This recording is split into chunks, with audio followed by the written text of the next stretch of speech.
Hospital. David, maybe we shouldn't talk too much about family law and divorce issues this morning at all. Perhaps not, John. No. Right, how uncomfortable for Mr. Glenn Bradley it might be. A bit of homework and some news? I did. I had some homework. We had a gentleman called Doug from Whittlesea who complaining about the floods in Scrubby Creek. Yep. And the question was, does the Water Authority, who works upstream, have any responsibility to him?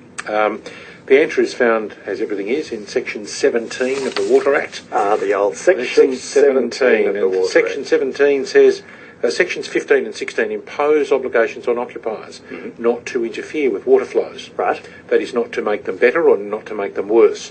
And if you do make them better or you do make them worse and there are adverse effects downstream, then you may have personal liability. So you can't cut off your neighbour's water supply, obviously. So you can't dam it, if you like. You can't dam it, yeah. And you can't remove a natural barrier so that the water goes past your place faster. Both of those create a liability in the occupier. Right. The fascinating thing is that Section 16 then says that there is a liability on the current occupier even if some of this work was done by a previous occupier, which now means that when I do some work on rural properties, there'll be now more issues in relation to what do you know about who did what before? Yes. Because you can, in a drought, for instance, not know what the effect will be when it rains. Yes. From some works that you've done, even innocently. So you may have a liability. Wow. So you can quite innocently, during a drought when there's no water, you can do a bit of grading or some moving around, and then when it rains, it goes whoosh through the neighbour or whatever it might be, and you're in strife. Or then it may be that a previous owner had built a dam badly and it gives way. Yep. So there's a whole series of, it's a bit unclear, but there's stuff there to look at. Section 17 says that none of those provisions create a liability on a water authority, including if a dam breaks, if it's exercising a proper function, and that could be waterway management and water supply. But it's got to do that it's got to do it carefully. Well, the thing, John, is that it's clearly there may be rights on a waterway authority anyway. What all this particular provision says is that these sections 15 and 16 don't create extra ones. No, but you can't be negligent in the way you go about conducting your proper authority. No. You've still got to have due regard to the neighbours and all of that sort of thing. Okay. So that's not that it says you can't sue a water authority ever. It just says you can't sue a water authority for this. Okay. So there's still a chance. And in terms of the news, John, the first juror to be prosecuted for contempt of court for using the internet to communicate with a defendant in the UK. A juror did some internet research to assist the deliberations in the jury room and had some dialogue with the defendant in a multi-million-dollar fraud case, a drug case. With the defendant. Two things here then. Yes. You're a jury, you're supposed to decide only on the basis of what's said in court. Yes. Naughty to go off and do your own inquiries, yes. whether on the internet or walking down the street where the crime happened or yep. snooping around talking to witnesses. I mean, that's happened in the past. Yes. But this is separate. This is then contacting the defendant. Well, we don't know what the basis of the communication was, but there was communication between the defendant and the juror. 8 months.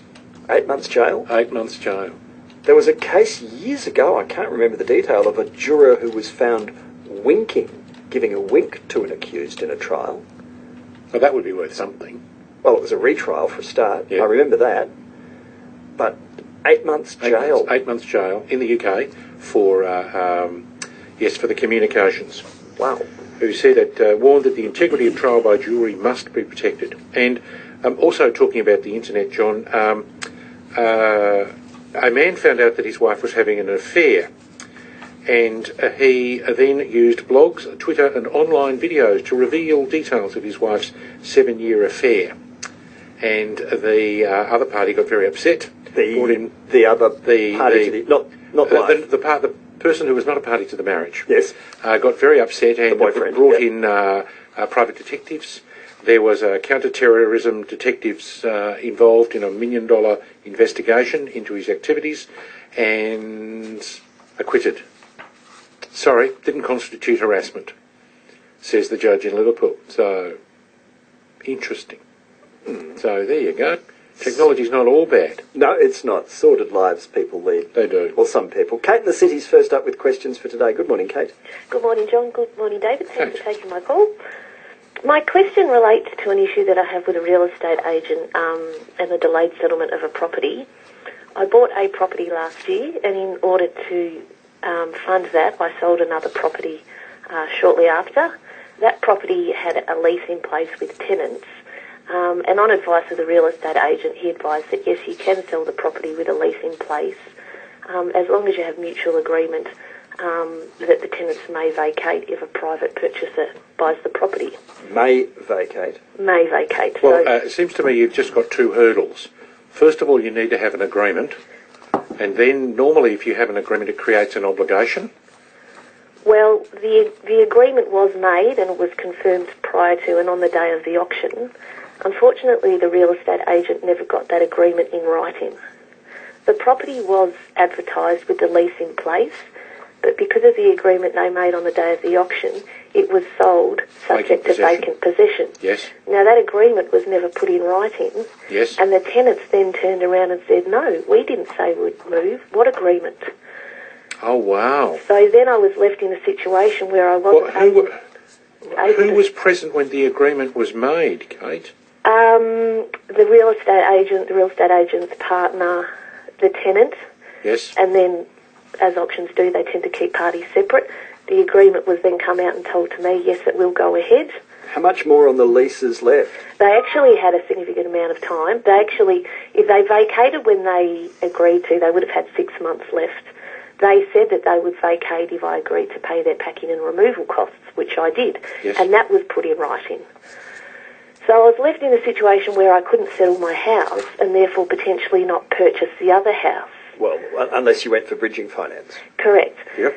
We ended up, obviously that was going to come at quite a cost. We ended up trying to go through VCAT because the real estate agent also served the incorrect notice to vacate, which was found to be invalid.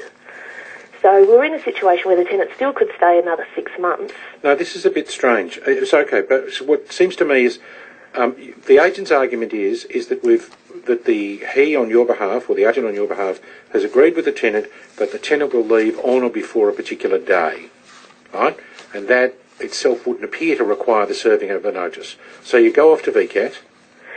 So we go VCAT says we essentially we settled out of VCAT, I suppose. Yes. Because in the background there's lots of meetings and discussions going on, and we were in a situation where we were going to have to take legal action if the property didn't settle, because it could come at quite large costs, which we would be incurring. The tenants were also making their own demands and basically cited that they needed money for short-term and accommodation, and agreed that they would move out with an extra 60, then got cut down to 45 days' notice, plus $10,000 for the costs that they were involved with. Can I just cut to where I think this is heading, Kate? Are you wondering if you can get the agents to pay your extra costs from the muck-up on the sale? Correct. Essentially, I'm about $5,000 out of pocket because it was a delayed settlement. Kate, my difficulty is that you've settled. Now, your first argument was against the tenant on the basis that they failed to honour their agreement. Yep. But there was no finding by a court or a tribunal as to what that agreement was and whether they were in default of it or not. Your second argument is against the tenant, against the agent, for failing to document the agreement. Correct. And it's more the second issue. The first issue is done and dusted. Well, it is and it isn't. You've only lost the first issue, the second issue, sorry. You've only got a claim under the first issue, second issue, if the first issue wouldn't have happened had it been reduced to writing. But if you were going to have a tenant who was going to be difficult in any way, then you actually haven't suffered loss. Well, I've suffered a $5,000, $6,000 loss on top of my second property because it was delayed settlement. If the real estate agent had done their job and been able to settle my property on time... No, what the agent didn't do, from what you've said, is reduce the agreement on the day of auction to writing. Yeah, well, I suppose that was what I see. That's really what if they haven't done anything properly, that's what they haven't done properly. But either way, Kate's saying, I've done nothing wrong, and I've suffered a loss, so who's going to make good my loss? And therefore, how do I chase it? And who? Well, I would take the agent to VCAT.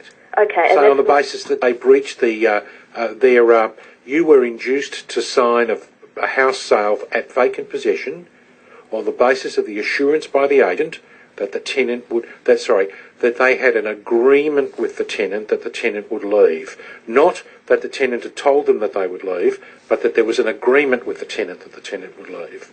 Yep. Now your difficulty, well not your difficulty, I suppose your difficulty will be, is that what the agent will say when he gets to the tribunal? But to me it's a VCAT issue. And that's the way I run it. And that was my major question, I suppose. Is all right. And Kate, have you actually asked the agents to make good any loss? Yes. And what have they said? Refused. Yeah. But just saying not our problem. Correct. Okay, well, if you want to pursue it further, that's the way to go. Okay, thanks very much. And good luck with that. Joe in Brunswick. Hi, Joe. Morning, both of you. Good morning, Joe. Just a question. My daughter has had a car accident recently where she was telling me that the person ran into her.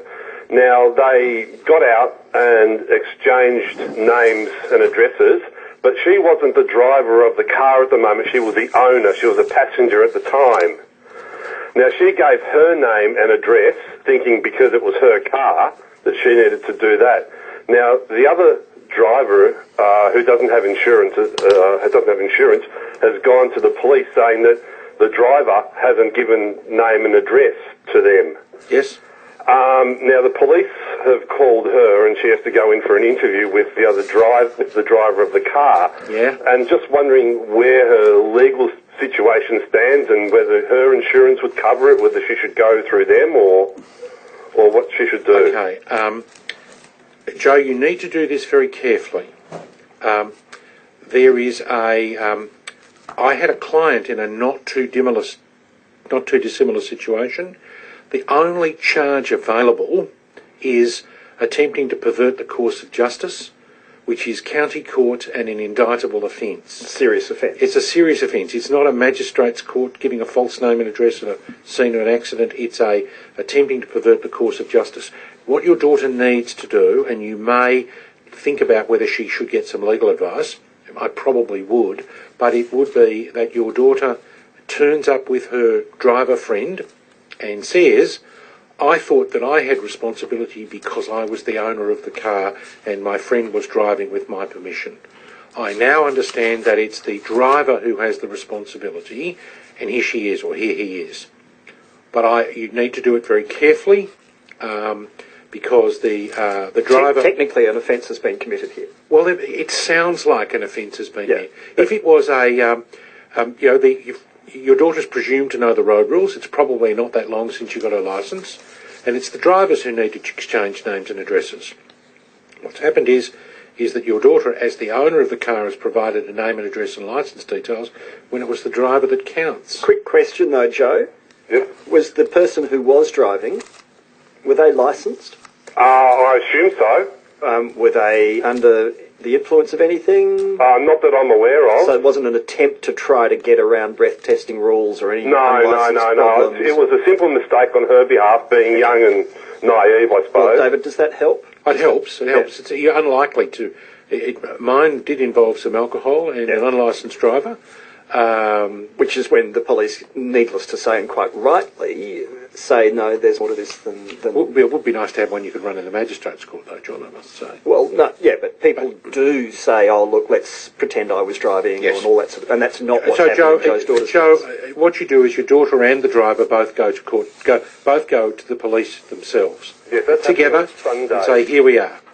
That's happening on Sunday, they're both going. Yes. And so they should say, look, no funny business, it was just a straight mistake and we're quite open about it all and blah, blah, blah. Okay? Okay, how would that affect her insurance? Because is the car insured or is she insured as the driver? Well, it will affect the insurance. Your daughter will be... Well, your daughter's taken out an insurance policy in respect of that vehicle, but there are consequences under the insurance policy depending on who is driving. So is the person who had the crash, are they older, younger? Do they have... Oh, probably about the same age. Full licence P plates? Oh, I'm not sure. Most insurance policies change when the driver's under 26. That is, there's a higher premium. Mm-hmm. Well, that would be the case, I would say. Okay, well, both go off together and see if you can resolve it. And then go back and and I would then be going to the driver of the other car and pointing out to the driver and giving the driver of the other car that information now. All right? Okay. Thank you, Joe. Excellent. Thank you. Good luck with it, Joe in Baldwin. Hi, Lynn. Hi, good morning, David and John. I've got a question about a medical power of attorney and an enduring power of attorney. They were both taken out about 10 years ago, and I wonder if they're still valid.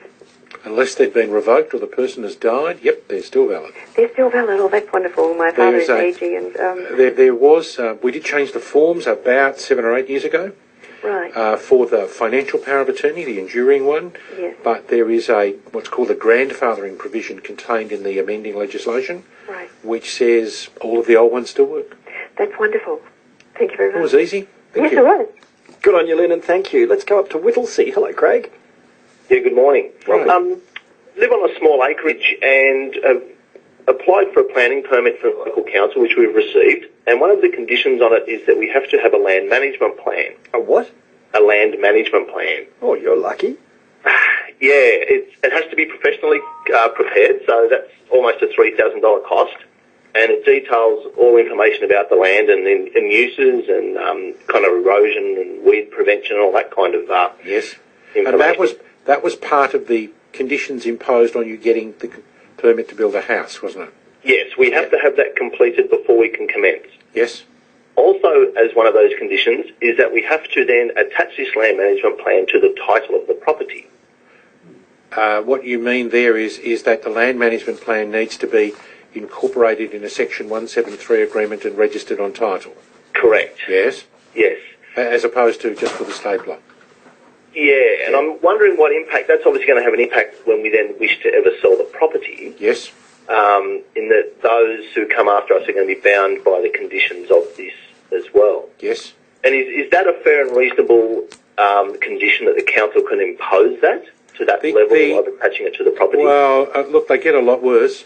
I've got one where a council actually specifies the size of the water tank you've got to put with a house. Oh, we had that too. Okay, Craig. All right. Craig, How many acres are we talking about, Craig? It's around 10. I mean, you can argue, couldn't you, David, that it means it's worth more because it's got through all the hoops and hurdles well, and it's all got the a permit to bureaucracy. construct a house. Yeah, and if you've done all that, then it improves the value of the land rather than takes it away. Craig, with everything, the devil is in the detail. What you need to do is, look, clearly you've got a permit, you can sell it with a permit, and at that point, if you sell it with a permit and without a house, you're making the land management plan someone else's problem, not yours, because they need to negotiate its terms. But it's what I often find is that if the council goes and prepares the agreement to be recorded on title, they throw a whole lot of other things in that aren't strictly part of the permit. Like what? Well, John, I've had one where it's to subdivide a rural property, and the council wants you to sign a mortgage to guarantee that you will meet the obligations under the Section 173 agreement. And then another one that gives them... a blank mortgage? No, that they would register on title. There are a whole series of, oh yes, that looks like a good clause, we'll use that one. I mean, if you had had a Section 173 agreement that imposed obligations in relation to the cleaning of a car park, and the council says, well, if you don't clean it, we will, but we want the right to get the money for it, then I can understand it there. Okay, if you don't clear your vegetation and it's a fire hazard and we come in and clear it for you because we want to reduce then we the want fire it to be hazard, a charge on the land. It's a charge on the land in case you don't reimburse us. I can understand that. Eventually, when you sell, we can recover from the sale process. Yes, but where one says the only restriction that was to be included in the Section 173 agreement is you won't subdivide the land again. Well, you can't do that with a council without a council permit anyway. Didn't mind the Section 173 agreement, but why do you need a covenant? Why do you need to register a mortgage and provide a bank, the council, with an indemnity? For something that can't happen without your permission anyway. So, Craig, you need to look, whoever does your land management plan, you need to look really, really closely at the plan that you do to make sure it matches the planning permit and no more. Yeah, because it's limiting things, like the land management plan limits things like the number of horses or animals that we're allowed to have on the property as well, which I think will get, obviously there's a land, obviously obviously have some impact, but yeah, that might have repercussions further on as well. So you look at, they're the things that you need to look at. So as I said, you've got to watch that whatever goes in the land management plan is only that which is required by the permit. So Craig might not say, well, the kids might want a pony, and so they'll agree to one horse, but then someone in future who wants to buy the house 10, 20 years away might want to have half a dozen, but they're not allowed to by the land management plan. Well, then, John, you go and you negotiate another plan. A variation to the land. You get another planning permit from the council that has the effect of changing the land management plan. But then, I think your worry, Craig, is that then someone in future may say, no, you can't vary it because this is attached to the title, it's locked in forever. Yes. That's what you're worried about, isn't it? That's my concern, yeah. But don't know that anybody else has encountered the round I've asked. Well, what you need to do is go to council and apply for another planning permit. You may or may not get it. Okay. Alrighty, Craig. Well, I appreciate your time. Certainly, that's a new one on me. Paul in Collingwood. Morning, Paul. Good morning. Thank you for taking my call. Hello? Paul. Yep. My parents' estate was settled about 9 years ago, and it consisted of a parcel of land that has been left divided equally among all the children in the family. There's 6 of us. Yes. 2 of us want to sell because we need the money, and the other 4 don't want to sell. So what's our situation there? It's been like 9 years. Paul, guaranteed sale, VCAT. It's called the Real Property List. It's an action for partition, and essentially you go along to VCAT and you say, we're co-owners of the property, we need to realise our interest in it, and VCAT will, they're not required to compel the land to be sold, but the general starting proposition is that the land is sold and the proceeds are distributed. What if the land is overseas? Then you've got, are you all registered as owners of the land? Yes. Whereabouts is it, Paul? Cyprus. Dare one say which part? Because I think that creates an additional difficulty in Cyprus, Paul. Because there are some occupied lands, some lands in Cyprus are left to be occupied. Is it in the Greek part or the Turkish part? Yeah, it's in the Greek part. Okay. Have you talked about maybe one of the siblings buying out your interest? We've been talking about that for 9 years. Oh, okay, it's not getting anywhere. No. Okay. What's the land worth, Paul? Million. Okay. Why don't you go and find a Cyprus lawyer? Because it will be, there are 2 ways you can get jurisdiction. You can get jurisdiction on the individuals here, but probably the jurisdiction that will apply will be one which will apply Cypriot law. But everybody is here, and the will was settled here as well. Yep. It's just that the property's over there. So everybody lives here. Wouldn't there be more jurisdiction here than over there? Look, the answer to that is yes. It would be possible for you to commence proceedings. I've seen what you do is you bring an action not in respect of the land. I suppose where I would have dealt with it slightly separately would be I would have left it in the estate and tried to deal with it there. Paul, yes, it would be possible for you to commence proceedings here. It would not be particularly straightforward, and you would need to be satisfied that whatever court order you obtained here would be enforceable in Cyprus, because what's the point of having an order here that you can't enforce? And do you want to start suing your brothers and sisters, Paul? Well, we can't come to an agreement. That's the problem. But nobody wants to do anything with the property, and it's just sitting there, and 2 of us need the money. But you've got to think through the consequences of suing your brothers and sisters. That's a pretty big step. I would have thought after 9 years, John, he's thought of most of them. I don't know. I don't know. I'm always worried when families start to fight over estates, because you've seen what happens. Absolutely. Paul, start at the other end. Get some advice in relation to Cypriot law and partition, and then work backwards from that. It may well be you bring proceedings here, I don't know, but there may also be a process that you can follow in Cyprus. And if you're running the process, you may have better prospects of success. Alrighty. Okay, thank you very much. Good luck with that, Paul. David, we're out of time, but I've got a text here from Jan saying, land management plans, it doesn't have to be professionally prepared. I've just built a house and did my own. with assistance from the local council, I had more control over the content and saved a bucket. Bet you did. So it can be done.